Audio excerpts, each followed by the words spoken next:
Coastal take over আসলে এখন আর ওইসব যুগ নাই। কয়জন আসছে?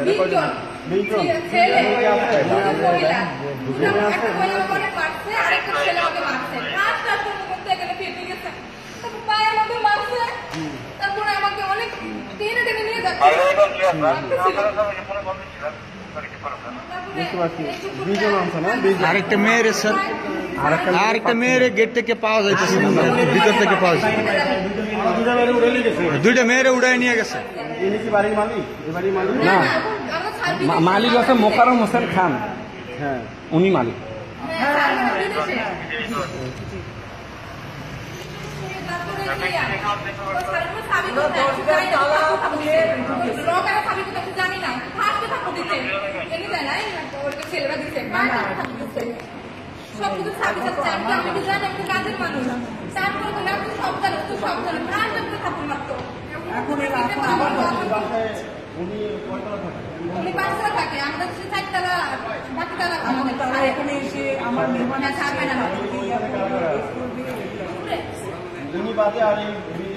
আজকে আমি অ্যাকচুয়ালি এখানে দাঁড়িয়েছি আপনাদের কাছে, সাংবাদিক ভাইরা আপনারা যারা আছেন, আপনাদের মাধ্যমে আমি এই বার্তাটা পৌঁছাতে চাই যে আমি মহিলা দলের সিনিয়র সহসভাপতি এবং আরও বিদেশি ফোরাম ইয়াতে আমি একটা পোস্ট হোল্ড করি, দলের পোস্ট, যেটা হলো বিএনপি।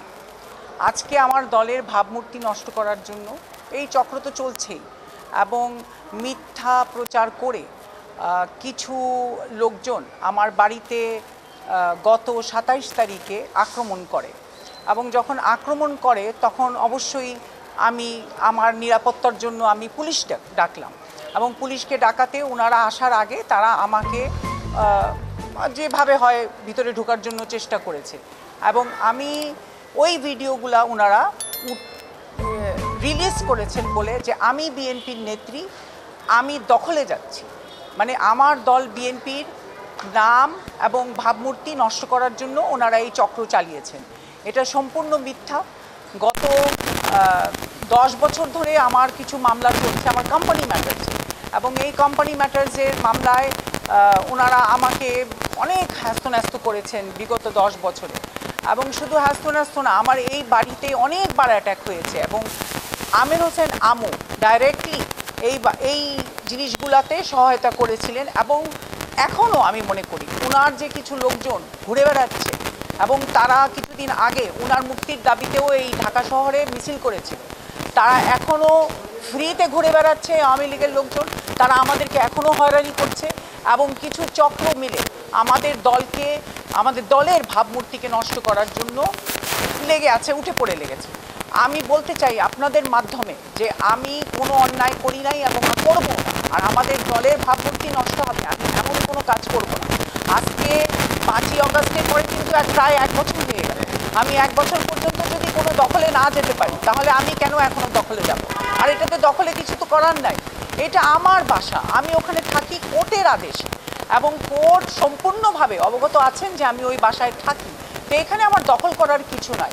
তবে স্ট্যাটাস কো এখনও বহাল আছে, তো আমার এখানে দখল করার এবং আমার দলের ভাবমূর্তিকে নষ্ট করার আমি মনে করি এটা একটা চক্র, এবং সম্পূর্ণভাবে মিথ্যা এবং বানোয়াট। আমি চাই যে আপনাদের মাধ্যমে আইন শৃঙ্খলা বাহিনীকে এবং আমাদের বিজ্ঞ আদালতকে যে ওনারা এটার অবশ্যই একটা পদক্ষেপ নেবেন, এবং যারা এই চক্র চালাচ্ছে তারা তো অনেক টাকা লুটপাট করে বাংলাদেশ থেকে নিয়ে গেছে, এবং ক্যানাডায় দুবাইতে তারা বহাল তবিয়াতে আছে, এবং আমার কোম্পানির টাকা লুটপাট করে তারা নিয়ে এই আজকে বুর্জ খলিফায় অনেকগুলো প্রপার্টিজ 2টা পাসপোর্ট করে বানানো, এগুলো সব তথ্য আমার কাছে আছে, এবং যারা এই কাজগুলো করছে আমি আশা করি তারা পুলিশ আইন শৃঙ্খলা বাহিনী ওনাদেরকে অবশ্যই ধরবেন, এবং ধরে আইনের আয়ত্তায় এনে বিচার করবেন। আমি বিচার চাই।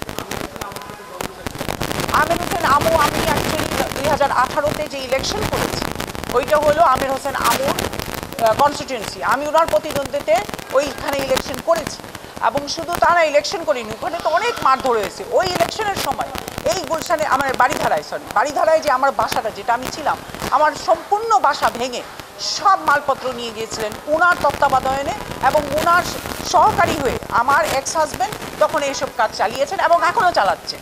এই যে গত 27 তারিখে যে অ্যাটাক হয়েছে, এখানে আপনি চিন্তা করে দেখেন 1 ঘন্টার ভিতরে আওয়ামী লীগের একটা ছেলে আমাদের জেলা ঝালকাঠিতে ওইখানে তারা একটা নিউজ করেছে, এই মিথ্যা নিউজ, যে আজকেও যদি আওয়ামী লীগের লোকজন এতভাবে প্রচারণায় চালিয়ে যায় এবং আমাদের বিরুদ্ধে কাজ করে, তাহলে আমরা কোন জগতে বাস করছি? আমি এটার বিচার চাই।